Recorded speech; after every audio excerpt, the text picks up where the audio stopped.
আমার সাথে কথা বলতে চাইলো, তা বলতে পারলো না। শেষ কিছু কথা বলার জন্য আমার অনেকবার ফোন দিছে, কিন্তু আমি ফোনটা ওই যে অভিমান আমার ভিতরে ছিল, ও অভিমানের কারণে আমি ফোনটা রিসিভ করতাম না। আমাদের গ্রামে একটা ছেলে ছিল, পাশাপাশি রাস্তা দিয়ে যাতায়াত করতাম, আমাকে দেখতো। একদিন আমাকে ডাইকা অনেক ধরনের কথা জিজ্ঞেস করছে। তো ওই ছেলেটা সাথে আমার পরিচয় হওয়ার পরে দেওয়া মাঝে মধ্যে ফোন দেয়, ভালো মন্দ কথা বলে, এইভাবে মায়া কাজ করা শুরু হইলো।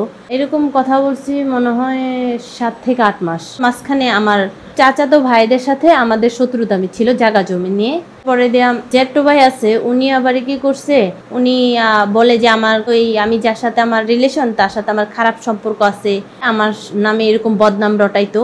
মানুষগুলা সবাই গোলে অনেক ধরনের কথা বলে, এগুলো আমি নিতে পারিনি, কিছু করলাম না, আমার নামে কেন এত কিছু বলতেছে, ওগুলা নিতে না পারে আমি কি করছি, আমার ঘরের থেকে, আমার আম্মা ছিল না, আমি ঘরের থেকে কেরোসিন নিছি, নিয়া হাতে গ্যাস লাইট নিছি, নিয়া আমি ঘরের থেকে একটু দূরে যায় নিজের গায়ে নিজে কেরোসিন দিছি, ধরাই দিছি। যখন লাগাই দিছি, আমার সামনে থেকে কে আসছে জানি না, এসে আমার সামনে পুষ্করণী ছিল, ওই পুষ্করণীতে আমার ধাক্কা দিয়ে ফালাই দিছে।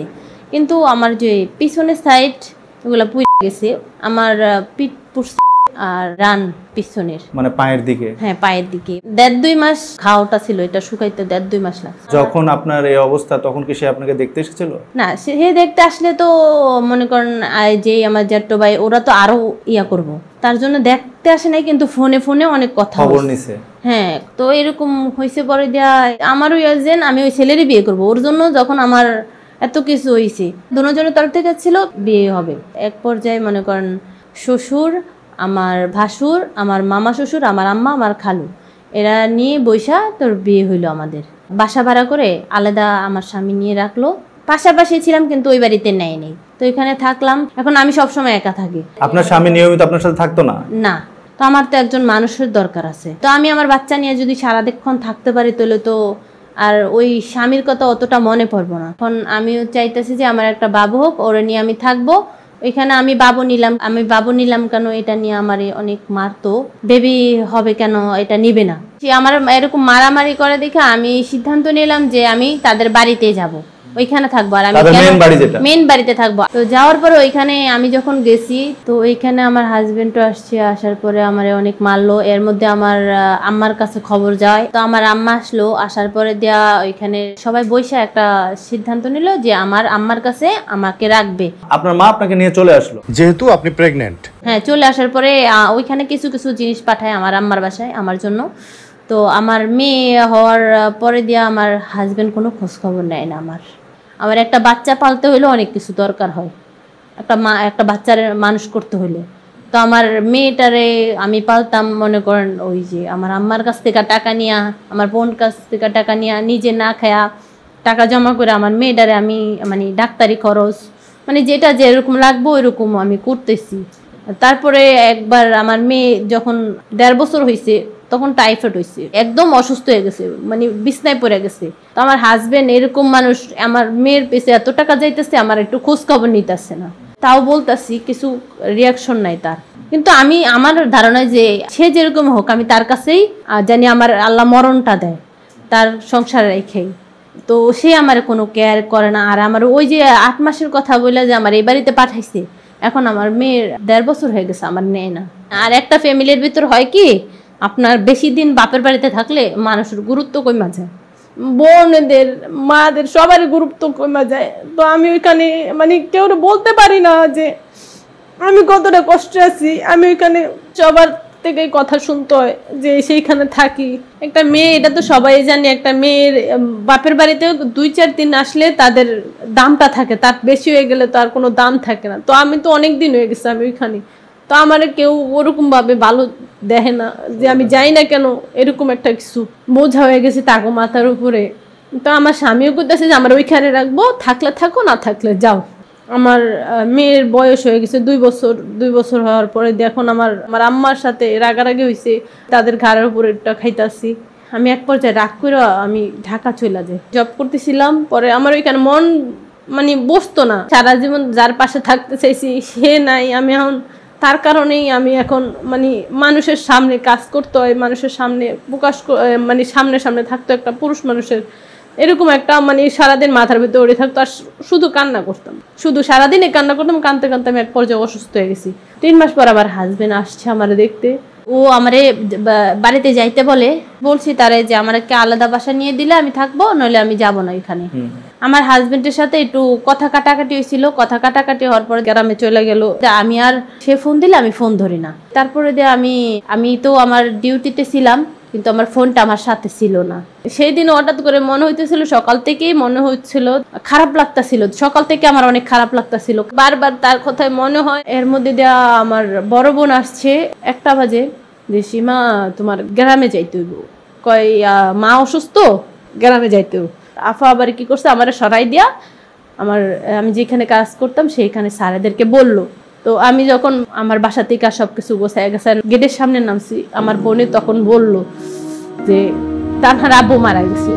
আমার মেয়ের নাম তানহা। তো কয় তানহার আব্বু মারা গেছে। এই কথা বলার পরে মনে হয় কি আমার উপর থেকে আসমানটা বাইঙ্গা পড়ছে।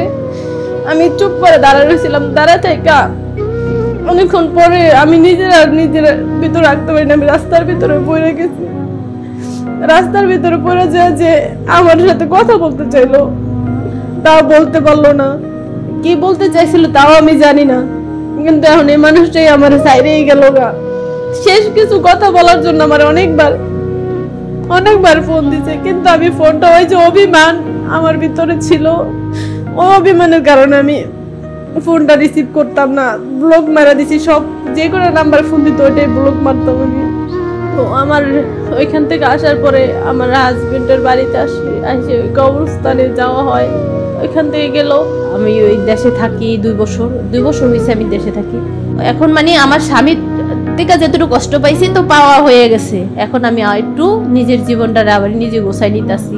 কিন্তু এর মধ্যে 2 বছর তালাকে আমি কোনো ফোন চালাইতাম না। ওই জামাইয়ের শোকটা এখন আমি কাটায় উঠাইতে পারতেছি না। আমার তো সবচেয়ে বড় কষ্ট লাগছে যে আমার জামাইরে আমি দেখি নেই। মারা গেছে 8টা বাজে, খবর পাইছি 1:30 বাজে, আর 2টা বাজে মাটি দিয়া ফালাইছে। তো এখানে আমার জন্য রাখে নাই। আমার ওই জিনিসটা আমার এখনো ফিল হচ্ছে যে আমি দেখি নাই আমার জামাইরে যে আমি এতটা ভালোবাসতাম। তো এই জিনিসটা আমি প্রকাশও করতে পারিনি কোনোদিন। আমার হাজবেন্ড তো এখন আর শুনবে না যে আমি তারে কতটুকু পরিমাণ ভালোবাসি, আর তার জন্য এখনো আমি মনে করেন একাই আছি। আজকে 5 বছর পড়ছে আমি একা আছি, শুধু আমার তার কথাই মনে। এখনো আমি মানে তার কথা মনে হইলে আমার মনে করে বুকটা ফাইটা যায়। কেন আমার সাথে এরকম হয়েছে? সে মারা গেছে, আমারে কি লেগা তুই এই দুনিয়াতে, আমারও নিয়ে যাইতো। আমি সবসময় এই জিনিসটা আমার এখনো হয়। তো আমার ওই লাইফটা গেল, আমার হাজবেন্ডের সাথে যা হয়েছে ওটা গেছে আমার লাইফে।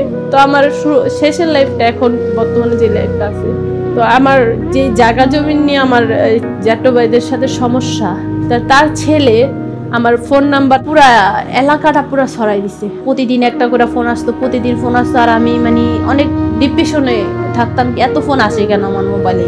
এখন আমি থানার আশ্রয় নিয়ে অভিযোগ করছি, আমি এটার কোনো মানে উপযুক্ত বিচার এখনো পাইতাছি না।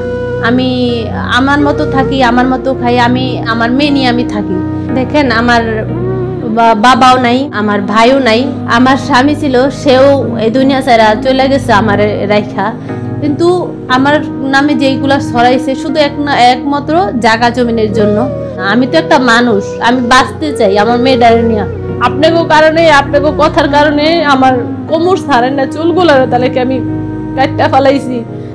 তো আল্লাহর রাস্তায় আপনাদেরকে বলি যে কেউ সম্বন্ধে না যাই না শুন না, কোনো কথা বলবেন না। এই কথাতে আপনার একটা মানুষের জীবন নষ্ট হয়ে যায়, এই দুনিয়া ছাড়তে হয় তার।